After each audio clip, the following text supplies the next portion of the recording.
সালামু আলাইকুম। আমি মোহাম্মদ রফিকুল ইসলাম, সহকারী শিক্ষক গণিত, যশোর জেলা স্কুল, যশোর। আজকে আমি তোমাদেরকে শুভেচ্ছা জানিয়ে তোমাদের উচ্চতর গণিত বইয়ের একাদশ অধ্যায়ের স্থানাঙ্ক জ্যামিতি নিয়ে আলোচনা করছি। শিক্ষার্থীরা, তোমরা মনোযোগ দিয়ে আলোচনাটি দেখবে, তাহলে তোমরা স্থানাঙ্ক জ্যামিতি থেকে অনেক কিছু শিখতে পারবে বলে আমি আশা পোষণ করছি। দেখো, প্রথমে আমরা এখানে হেডলাইনটি নিয়ে একটু আলোচনা করি। স্থানাঙ্ক জ্যামিতি, যাদেরকে ইংরেজিতে বলা হয় কোঅর্ডিনেট জিওমেট্রি। তাহলে স্থানাঙ্ক জ্যামিতি কি? আমরা জ্যামিতিক যেসব চিত্র তোমরা তো দেখেছো, যেমন এটা হচ্ছে এই বিন্দু, এই সরল রেখা, তারপরে এটা ধরো মনে করো বৃত্ত, তারপরে আরো বক্ররেখা, এই ইত্যাদিকে আমরা বীজগণিতের মাধ্যমে প্রকাশ করব। আর বীজগণিতের মাধ্যমে প্রকাশ করা গণিতের যে অংশে এই যে বিন্দু, সরলরেখা, বৃত্ত অর্থাৎ বক্ররেখা, তাহলে আমরা কি বলবো? গণিতের যে অংশে বিন্দু, সরলরেখা, বক্ররেখা ইত্যাদির বীজগাণিতিক রূপ নিয়ে আলোচনা করা হয়, তাই আসলে স্থানাঙ্ক জ্যামিতি।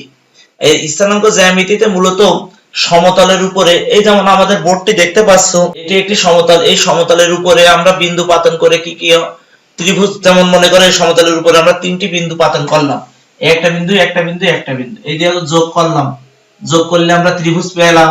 আবার চারটা বিন্দু পাতন করে, ধরো এই চারটা বিন্দু যোগ করে আমরা চতুর্ভুজ পাবো।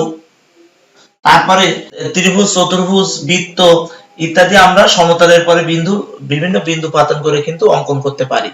যেহেতু সমতলের পরে বিন্দু পাতন করে আমরা এগুলো অঙ্কন করি, এদেরকে সমতলীয় জ্যামিতিও বলা হয়। আর স্থানাঙ্ক জ্যামিতির আরেকটা নাম আছে অ্যানালাইটিক জিওমেট্রি বা বিশ্লেষণ জিওমেট্রি।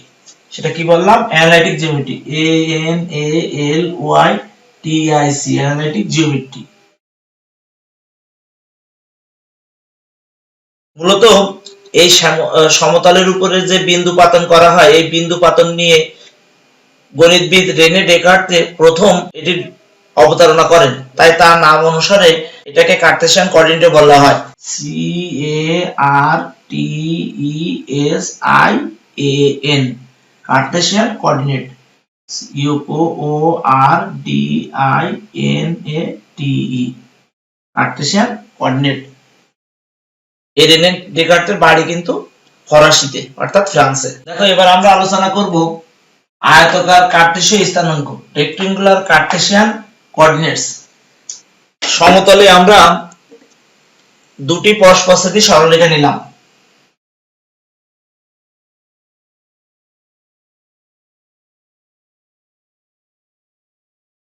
এটি হচ্ছে এক্স ও এক্স প্রাইম এবং ওয়াই ও ওয়াই প্রাইম। এই সরলরেখা দুটি পরস্পরকে লম্বভাবে ছেদ করেছে। এই এক্স ও এক্স প্রাইম, এটাকে বলা হবে এক্স অ্যাক্সিস। তো এটাকে আমি কি বললাম? এক্স ও এক্স প্রাইম, এটাকে বলা হবে এক্স অ্যাক্সিস বা এক্স অক্ষরেখা,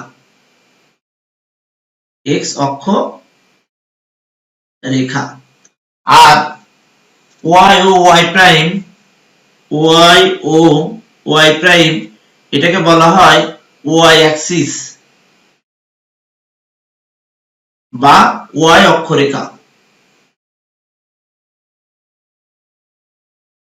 আর এই যে দুটো সরলরেখা পরস্পরকে ছেদ করলো, যে ছেদ বিন্দু, এটার নাম হচ্ছে অরিজিন বা মূল বিন্দু।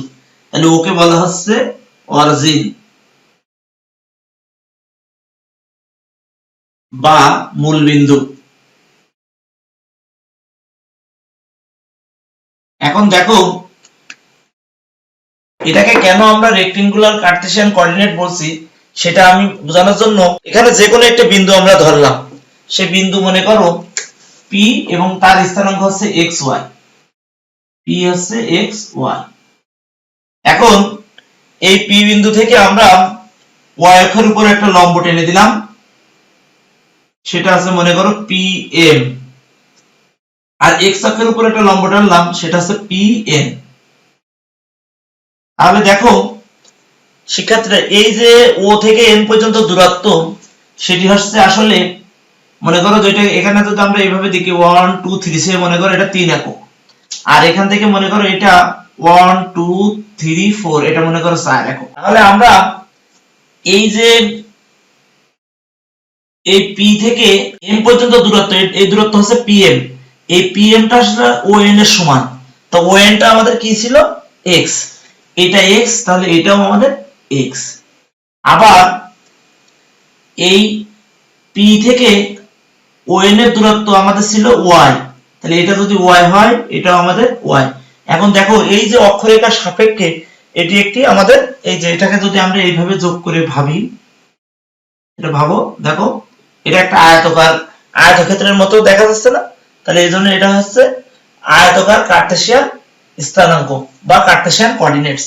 এখন এই যে এই ও থেকে এম পর্যন্ত যে দূরত্ব, অর্থাৎ এই পি বিন্দু থেকে ওয়াই অক্ষের দূরত্ব, ওয়াই অক্ষের দূরত্বটা হচ্ছে এক্স। এই যে এক্স, এই এক্স কে বলা হবে পি বিন্দুর ভুজ। তাহলে পি বিন্দুর ভুজ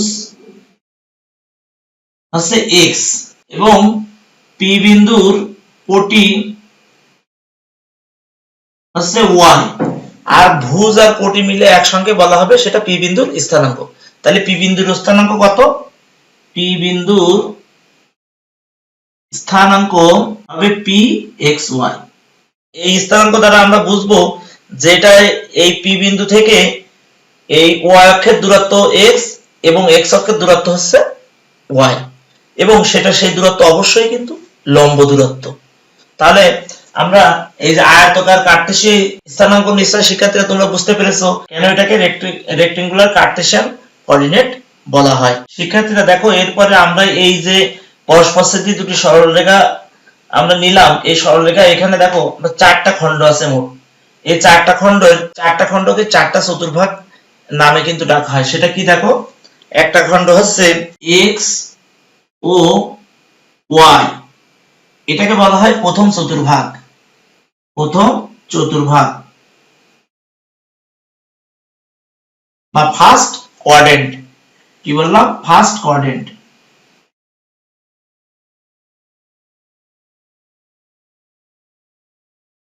আবার দেখো এক্স প্রাইম ও ওয়াই, এক্স প্রাইম ও ওয়াই এটাকে বলা হয় দ্বিতীয় চতুর্ভাগ, দ্বিতীয় চতুর্ভাগ বা সেকেন্ড কোয়াড্রেন্ট, সেকেন্ড কোয়াড্রেন্ট।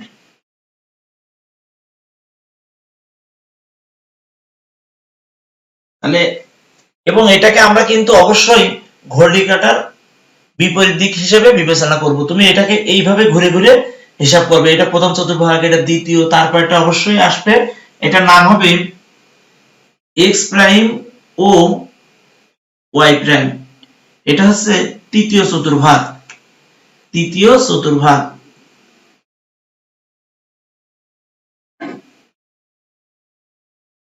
আবার দেখো লাস্টেরটা দেখো এক্স ও ওয়াই প্রাইম, এক্স ও ওয়াই প্রাইম এটাকে আমরা বলবো চতুর্থ চতুর্ভাগ, চতুর্থ চতুর্ভাগ বা ফোর্থ কোয়াড্রেন্ট। তাহলে এইবার আমরা এই প্রথম চতুর্ভাগের বিন্দুর অবস্থান কেমন হবে সেটি জানবো, দ্বিতীয় চতুর্ভাগে কেমন, তৃতীয় চতুর্ভাগে কেমন এবং চতুর্থ চতুর্ভাগে কেমন হবে সেটা একটু খেয়াল করো। এক্স এর মান, শিক্ষার্থীরা তোমরা দেখো এক্স এর মান যাবে হচ্ছে, এই এক্স এর মান যদি ধনাত্মক হয় তাহলে মূল বিন্দু থেকে ডান দিকে যাবে, মূল বিন্দু থেকে ডান দিকে, অর্থাৎ ওয়াই অক্ষের ডান দিকে পড়বে। সেটা কেমন, যদি মনে করো এটা হচ্ছে এক্স এর মান ধনাত্মক, তাহলে মূল বিন্দু থেকে ডান দিকে অর্থাৎ এই দিকে, এবং ওয়াই এর মানও যদি ধনাত্মক হয় তাহলে মূল বিন্দু থেকে উপরের দিকে যাবে, সেটাও প্লাস। অর্থাৎ প্রথম চতুর্ভাগে এক্স এর মানও ধনাত্মক, ওয়াই এর মানও ধনাত্মক। আর দ্বিতীয় চতুর্ভাগে অর্থাৎ মূল বিন্দু থেকে যদি আমরা বাম দিকে বিবেচনা করি তাহলে সেটা হবে এক্স এর মান ঋণাত্মক আর ওয়াই এর মান এক্স এর উপরিতলে, অর্থাৎ মূল বিন্দু থেকে উপরের দিকে, সেটা হচ্ছে ওয়াই এর মান ধনাত্মক।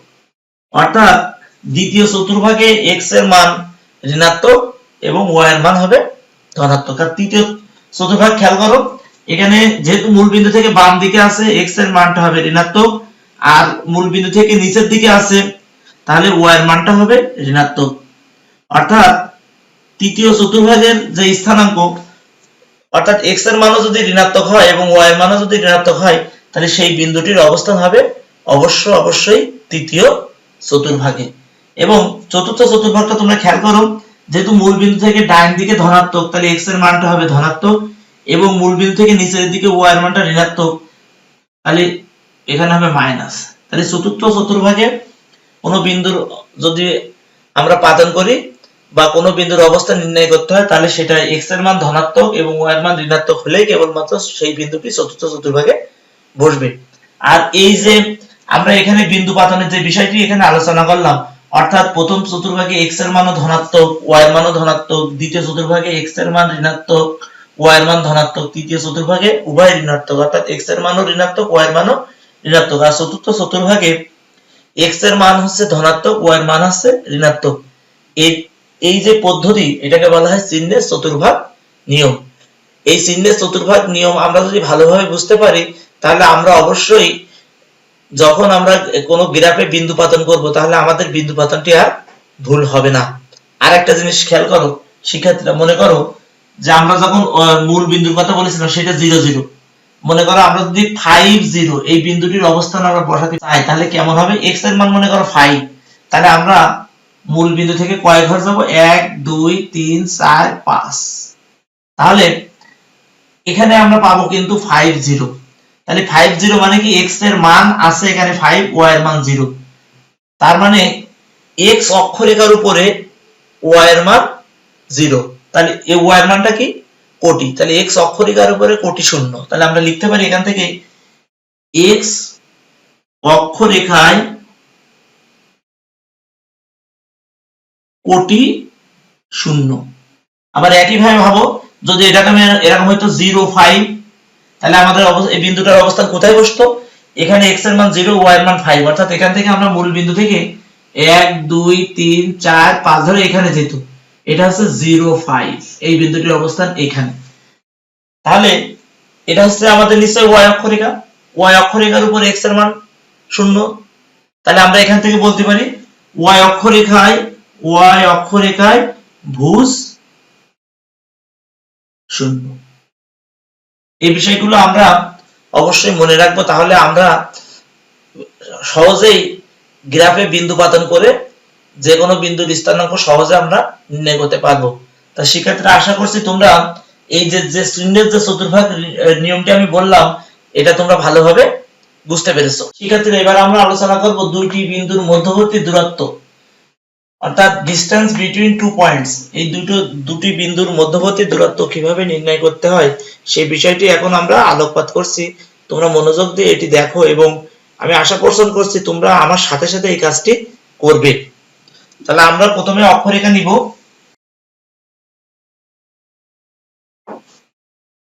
আমরা কার্টেসিয়ান কোঅর্ডিনেটস অঙ্কন করলাম, এরপরে আমরা এই সমতলের উপরে যে কোনো দুটো বিন্দু নিলাম, মনে করে এ একটা বিন্দু এবং এ একটা বিন্দু, এই দুটো বিন্দু আমরা যোগ করে দিলাম। এই বিন্দুটার নাম হচ্ছে P, এটা হচ্ছে x1 y1, এই আর একটা বিন্দু হচ্ছে Q, এটার স্থানাঙ্ক হচ্ছে x2 y2। দেখো আমি এখান থেকে P বিন্দুর স্থানাঙ্ক x1 y1, এই P বিন্দু থেকে আমি ও x এর উপরে pm লম্ব টানলাম এবং Q বিন্দু থেকে আমি ও x এর উপরে ON লম্ব টানলাম, আবার P বিন্দু থেকে QN এর উপর আমি PR লম্ব টানলাম। তাহলে এখানে লক্ষ্য করো PM টা কি আমাদের আসলে y1, আর OM টা আমাদের কি O থেকে M পর্যন্ত, এটা হচ্ছে আমাদের x2, আর QN এটা হচ্ছে আসলে আমাদের y2। এখন দেখো তাহলে আমাদের MN টা কত হবে, MN টা কত হবে, MN সমান আমরা লিখতে পারি MN সমান আমি লিখতে পারি ON মাইনাস OM। তাহলে আমাদের ON এর মান কত দেখো, ON এর মান হচ্ছে আমার x2 আর OM এর মান হচ্ছে x1। তাহলে এই মাঝখানের এই দূরত্বটা অর্থাৎ mn টা দাঁড়ালো আমার x2 x1। আর তাহলে এইটা যদি x2 x1 হয় mn, তাহলে PR ও কিন্তু হবে আমার x2 x1। এখন দেখো আবার আমার QR এর মানটা কত হবে? QR এর মান হবে এই QN, ছবিতে কি তাকাও, এই যে QN থেকে আমার বাদ যাবে RN, তাহলে QN টা আমার কত আছে? QN RN। তা আমরা এটা লিখতে পারি QN মাইনাস, দেখো RN যে কটা আর PM এ তো সেই কথা, তাহলে এটা আমি লিখে দিলাম PM। এখন দেখো QN এর মান কত? QN এর মান এই যে y2 ছিল, তাহলে এটা দিলাম আমি y2, আর PM এর মান হচ্ছে y1। তাহলে এই অংশটা আমার দাঁড়ালো y2 y1। এবার ত্রিভুজ PQR এ দেখো এখান থেকে আমরা পিথাগোরাসের উপপাদ্য আমরা অ্যাপ্লাই করতে পারি। আমরা লিখতে পারি ত্রিভুজ PQRA,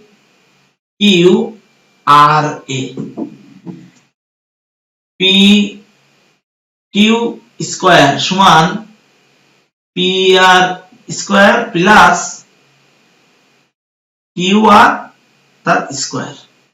এখন আমরা PQ এর মান বের করতে চাচ্ছি, তাহলে PQ এখানে দেখো PR এর মান বসায় দাও। PR এর মানটা কত?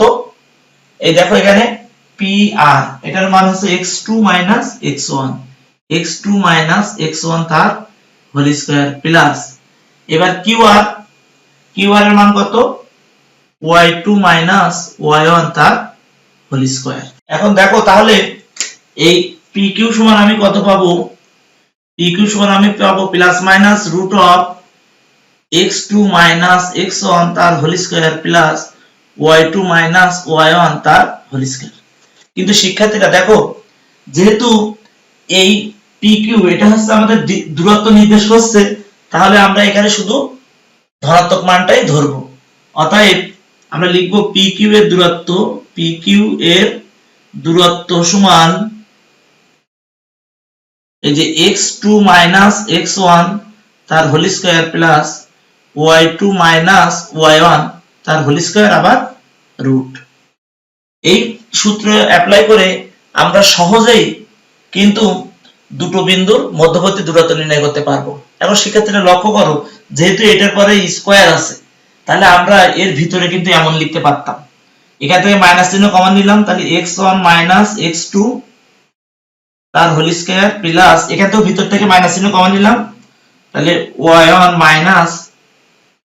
y2 আর হোল স্কয়ার, আর এই রুট থেকে গেল। ভালো করে লক্ষ্য করবা। এবার এই মাইনাসটা তুমি এর ভিতরে দিয়ে দাও, তাহলে মাইনাসে মাইনাসে প্লাস হয়ে গেল। এটা শেষ পর্যন্ত কত দাঁড়ায়? x1 x2 তার whole square plus y1 y2 তার হোল স্কয়ার। এবার রুট দিয়ে দিলাম। শিক্ষার্থীরা দেখো, তাহলে দূরত্ব নির্ণয়ের সূত্র আমরা কি পেলাম? x2 x1 তার whole square plus y2 y1 তার হোল স্কয়ার, এবং টোটালটার পরে আমরা রুট চিহ্ন দিব। আবার একই ভাবে আমরা এখান থেকে মাইনাস চিহ্ন নিয়ে কি পেয়েছি দেখো, এই যে x1 x2 তার whole square plus y1 y2 তার হোল স্কয়ার, আর টোটালটার উপরে রুট। তাহলে আমরা লিখে দিই, অতএব PQ সমান এটি। তাহলে দূরত্ব নির্ণয়ের সূত্র আমরা এটি পেয়ে গেলাম। সেক্ষেত্রে আশা করছি আজকের এই ক্লাস থেকে কিভাবে তোমরা দুটো বিন্দুর মধ্যবর্তী দূরত্ব নির্ণয় করতে হবে সেটি শিখতে পেরেছো। এবারে একটা উদাহরণ নিয়ে বিষয়টিকে আরো পরিষ্কার করতে চাচ্ছি। মনে করো A11 B হচ্ছে 32, এই দুটো বিন্দুর মধ্যবর্তী তুমি দূরত্ব নির্ণয় করতে চাচ্ছ।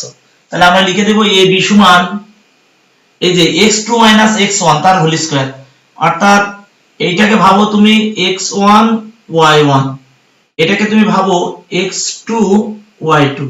আমাদের সূত্র ছিল x2 x1, তাহলে 3 1 তার whole square plus y2 y1, অর্থাৎ 2 1 তার হোল স্কয়ার, এবং টোটালটার উপরে রুট।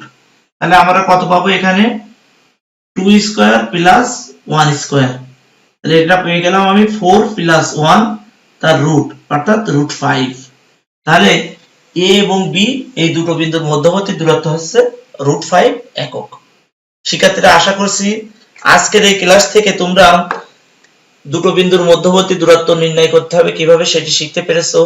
তা তোমরা এই জাতীয় অঙ্কগুলো বাসায় আরো ভালোভাবে প্র্যাকটিস করবে, তাহলে তোমরা ভালোভাবে শিখতে পারবে বলে আমি আশা পোষণ করছি। তোমরা ভালো থাকো, সুস্থ থাকো, দেখা হবে পরের ক্লাসে। আল্লাহ হাফেজ।